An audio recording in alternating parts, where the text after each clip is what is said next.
Senhor presidente, deputado Jânio Mendes, senhoras e senhores deputados que nos acompanham, senhores funcionários e funcionárias da Alerj e aqueles que nos acompanham também pelas mídias sociais e pela televisão Alerj.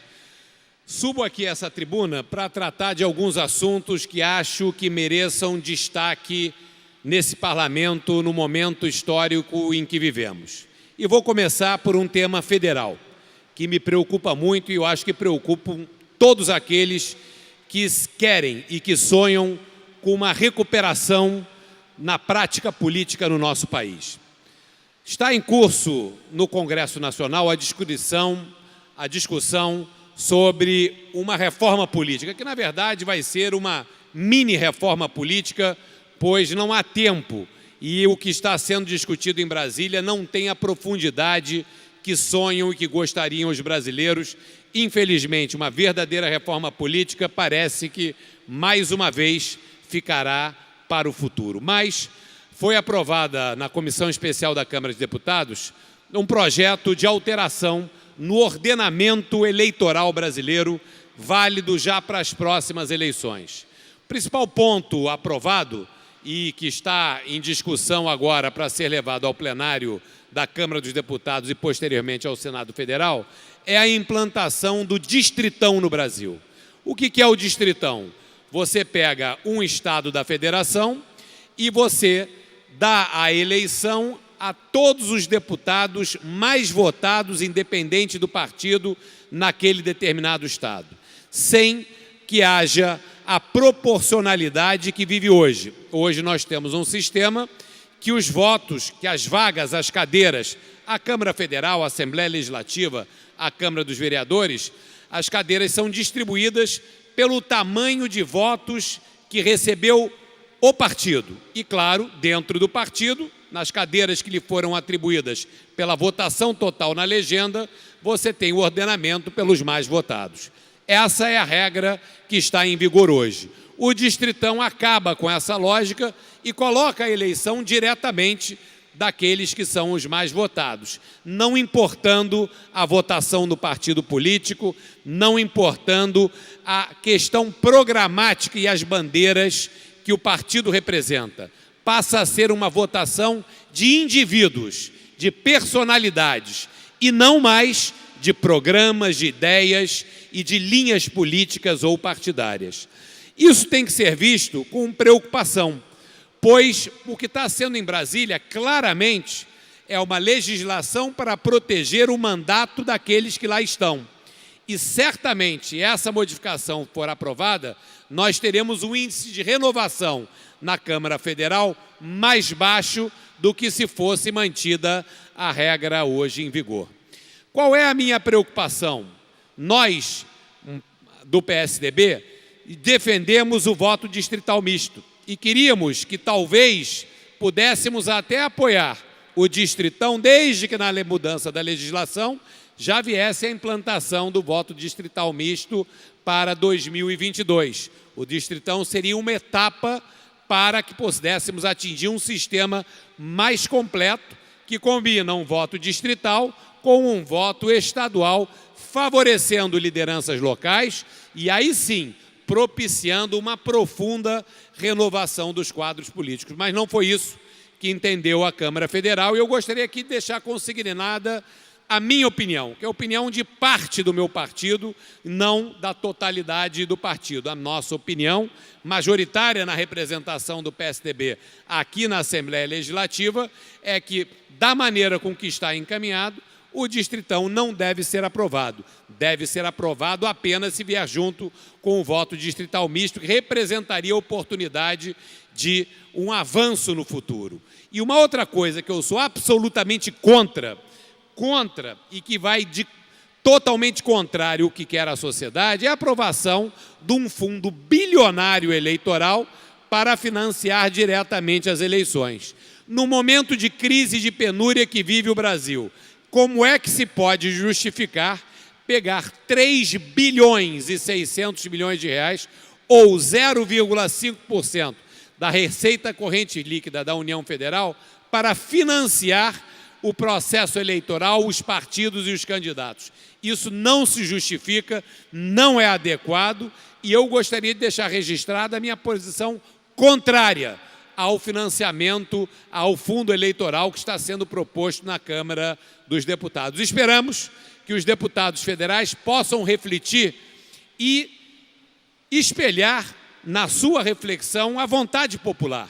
A vontade popular é pela oxigenação do sistema eleitoral, pela possibilidade de haver uma maior renovação, o que não é espelhado pelo Distritão, e é majoritariamente contrária ao financiamento eleitoral com a criação desse fundo, que vai se somar ao já existente fundo partidário. Não existe justificativa nenhuma para que um fundo de 3 bilhões e 600 milhões de reais seja aprovado no nosso país, que vai ficar sob o comando das entidades partidárias e vai tirar. Não adianta dar qualquer discurso, vai tirar de emenda de deputado, não. Vai sair do Orçamento Geral da União e vai prejudicar políticas públicas importantes. E vamos lembrar, as emendas dos deputados não é para o bolso do deputado, e sim para obras e investimentos em hospitais, obras viárias, escolas, nas suas bases eleitorais. Então, se você tira a emenda de deputado, você tira a oportunidade de reformar a escola, hospital, investir na infraestrutura na base eleitoral do deputado. Ou seja, tira benefício para a sociedade para passar para o processo eleitoral, e isso eu não estou de acordo e não apoio. Por isso, gostaria de deixar clara essa posição minha aqui dessa tribuna, para que fique muito clara a minha posição, que está em linha com o que pensa aqueles que me colocaram aqui no alto dessa tribuna.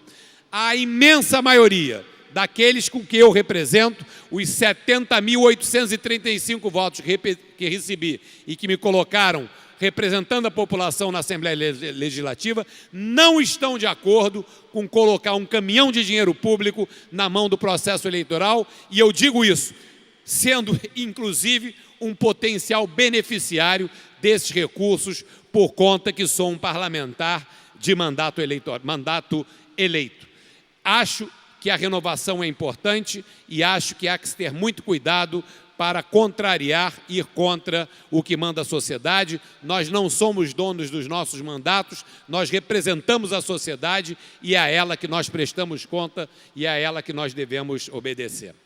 Senhor presidente, gostaria de trazer um outro assunto, voltar ao tema da segurança pública.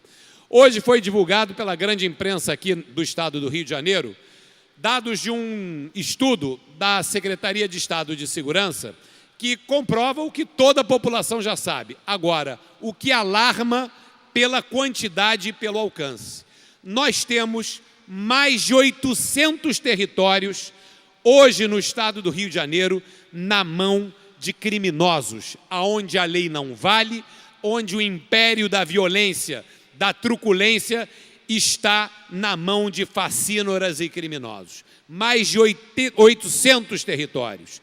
Isso significa que o estado do Rio de Janeiro está colocando milhões dos seus cidadãos sob o jugo de bandidos e criminosos. E isso é uma situação inaceitável sob qualquer ponto de vista.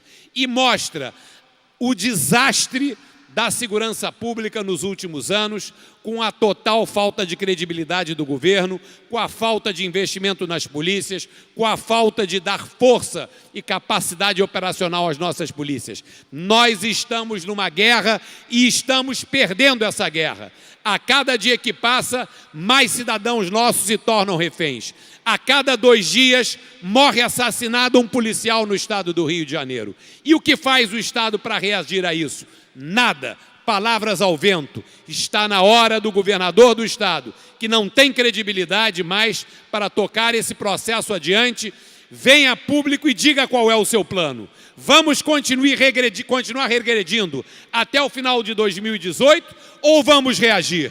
Qual é a posição do secretário de Segurança? O secretário de Segurança continua prestigiado ou está desgastado e deve ser substituído? Nós queremos uma posição clara do governador do estado. Vai se permitir que que o crime aumente e que avance as áreas ocupadas nessa guerra que nós estamos perdendo, ou vai se esboçar algum tipo de reação, chamando 4.000 policiais concursados que não foram chamados e dando condições operacionais à polícia? E o governo federal, que é parceiro do Estado e que disse que 10.000 homens das Forças Armadas e das Forças Federais estariam à nossa disposição.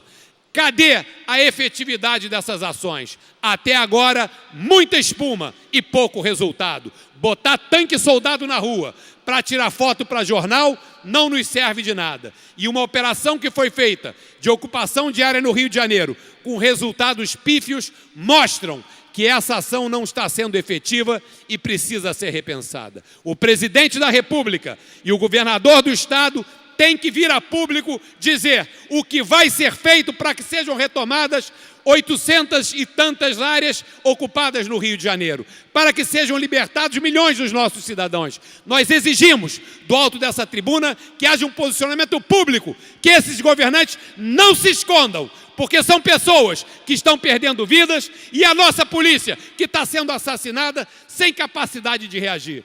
É essa a minha indignação, é a indignação da nossa população. E eu quero ouvir do secretário de Segurança, do governador do Estado, do presidente da República, ministro da Defesa e ministro da Justiça, o que vai ser feito para que seja revertida essa posição desastrosa que nós vivemos na segurança do Rio de Janeiro. Estamos perdendo uma guerra, estão invadindo o Estado do Rio de Janeiro e são bandidos e são criminosos. E o Estado precisa reagir e se posicionar. É isso que eu conclamo a todos os senhores deputados. Chega de ouvir história para boi dormir. Está na hora de ação e a ação precisa ser tomada, e é isso que eu cobro do alto dessa tribuna. Obrigado, senhor presidente, e eu peço o apoio de todos os parlamentares que se juntem a mim, cobrando daqueles que são responsáveis pelo descalabro da segurança: o governador, o secretário, o presidente da República, ministro da Defesa e também o ministro da Justiça. Obrigado, senhor presidente.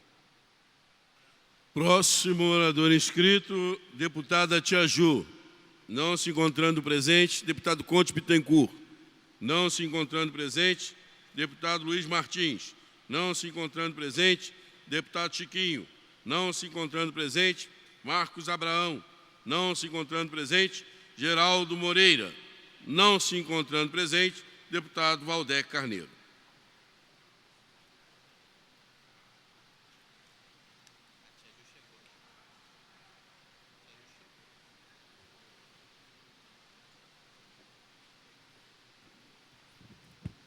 Deputada Tia Ju acaba de chegar, fala em seguida ao deputado Valdec Carneiro. Senhor presidente, deputado Jânio Mendes, deputada Tia Ju, cidadãos que nos assistem pela TV Alerj, nos seguem pelas redes sociais, imprensa, colegas de trabalho aqui da Assembleia Legislativa.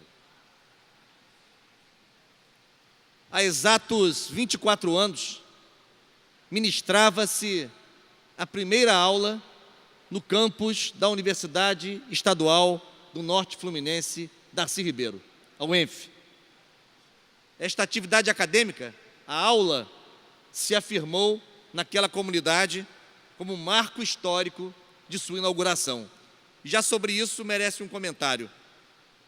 A comunidade acadêmica da UENF demarcou historicamente, como data do seu natalício, a data da primeira aula realizada no campus, no dia 16 de agosto de 93.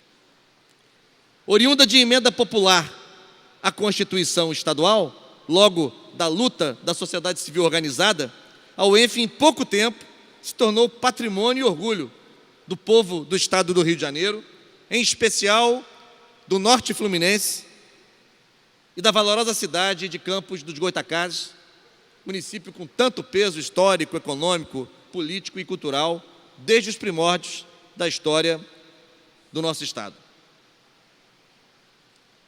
Nascida do compromisso político e popular da célebre tríade Leonel Brizola, Darcy Ribeiro e Oscar Niemeyer, trio que já tinha dado outras históricas e inapagáveis contribuições à educação nacional, como, por exemplo, no caso do projeto dos Centros Integrados de Educação Pública, os CIEPs, A UENF já surge sob a marca do pioneirismo e da inovação.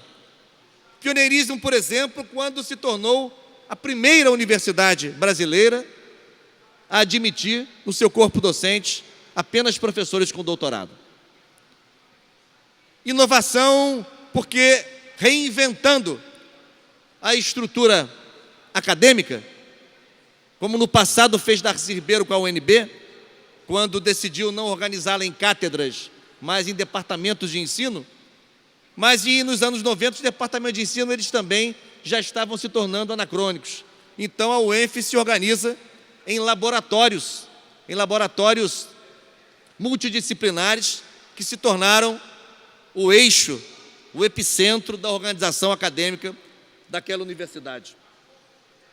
Darcy Ribeiro, como já disse aqui, brilhante intelectual e semeador de sonhos, que já fundara a UNB, a histórica Universidade de Brasília, ao lado de Anísio Teixeira, já tinha plantado também várias universidades pelo mundo afora, como na Argélia, como na Costa Rica, como no Peru. Darcy Ribeiro plantou a UENF sob o signo da originalidade, a feição de uma tese doutoral, como pedra angular do desenvolvimento científico e tecnológico do Norte Fluminense. A luta de sua comunidade acadêmica pela autonomia, conquistada em 2001, quando a UENF incorporou o nome do seu fundador, esta luta vive hoje uma nova etapa, um novo ciclo.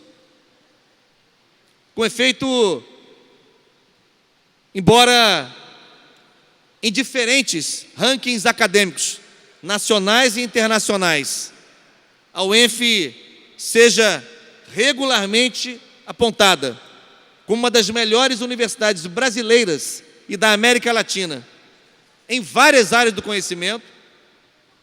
No entanto, esta grande universidade, ao lado da UERJ, sobre a qual falei ontem, e ao lado da UESO, sobre a qual falarei amanhã, a UENF vive a pior crise da sua história.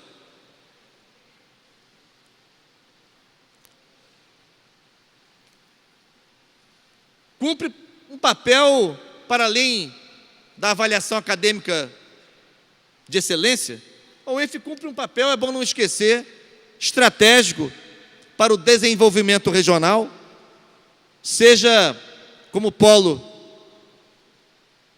de construção de conhecimento, seja como polo de produção de inovação tecnológica, seja como polo de formação de quadros para o norte do Estado, para todo o Estado e para o Brasil.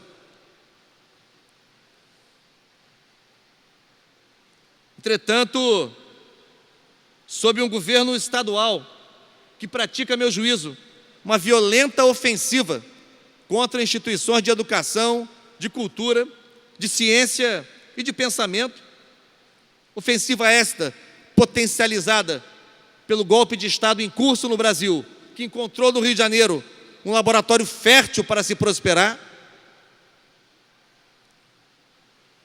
Esta grande universidade padece no cotidiano sob um criminoso garrote orçamentário. Um verdadeiro garrote vil, como aquele instrumento macabro, arma de execução empregada pela ditadura franquista na Espanha.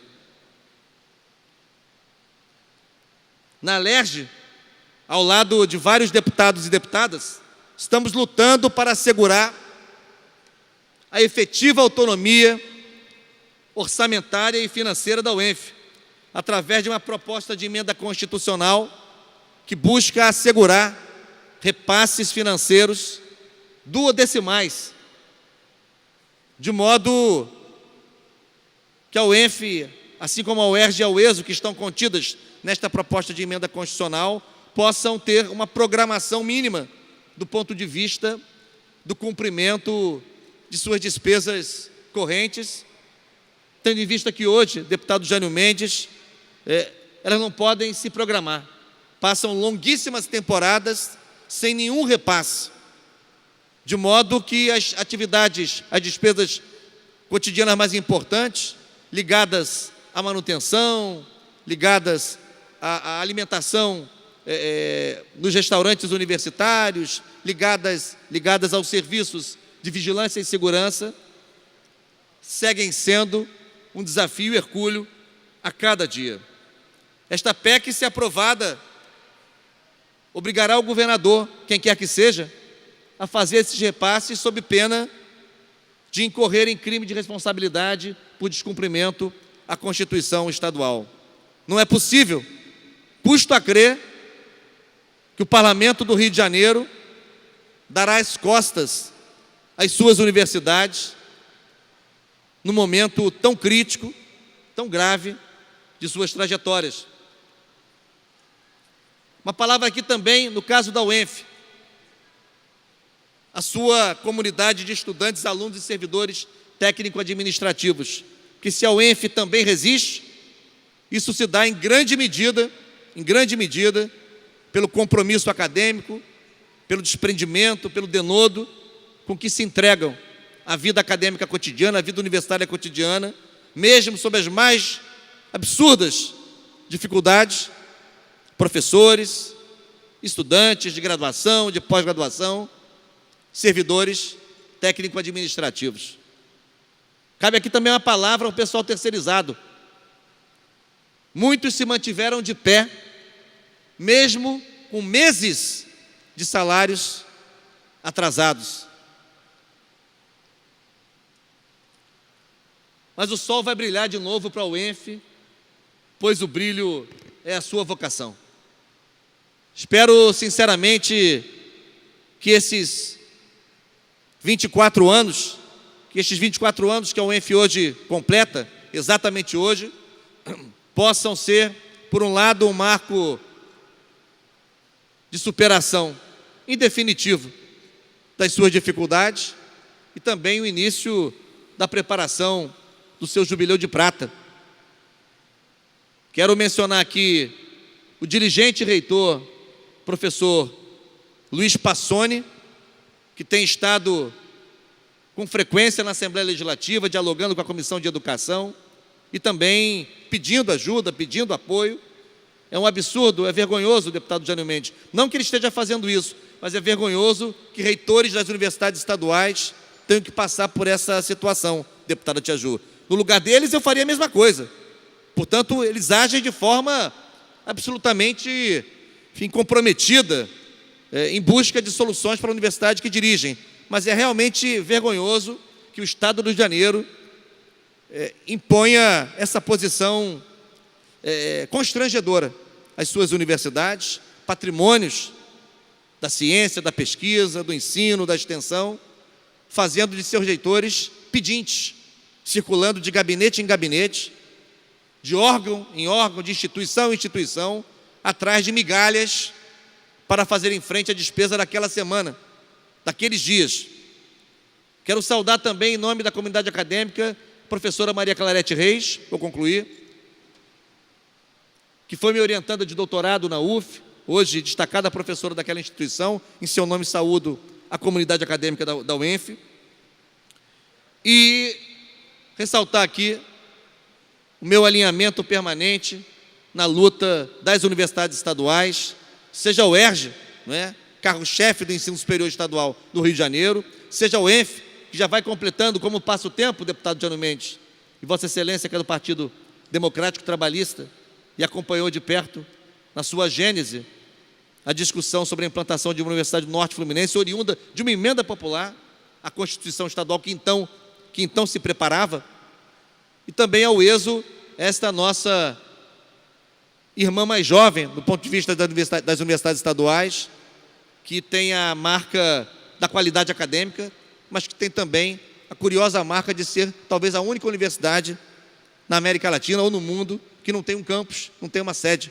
Portanto, quero aqui fazer um registro do aniversário da Universidade Estadual do Norte Fluminense, Darcy Ribeiro, a UENF, a já gloriosa UENF, apesar de tão pouco tempo de existência, e, sobretudo, renovar, me dirigindo diretamente à comunidade acadêmica de professores, meus colegas professores, servidores técnico-administrativos e estudantes, o compromisso permanente do nosso mandato com a interlocução, com o diálogo, solidariedade na luta e na busca de soluções duradouras para este verdadeiro orgulho, patrimônio, joia da coroa do Estado do Rio de Janeiro e do seu povo, que são as nossas universidades estaduais, hoje especificamente saudando a UENF na data do seu aniversário. Muito obrigado, deputado Jânio Mendes.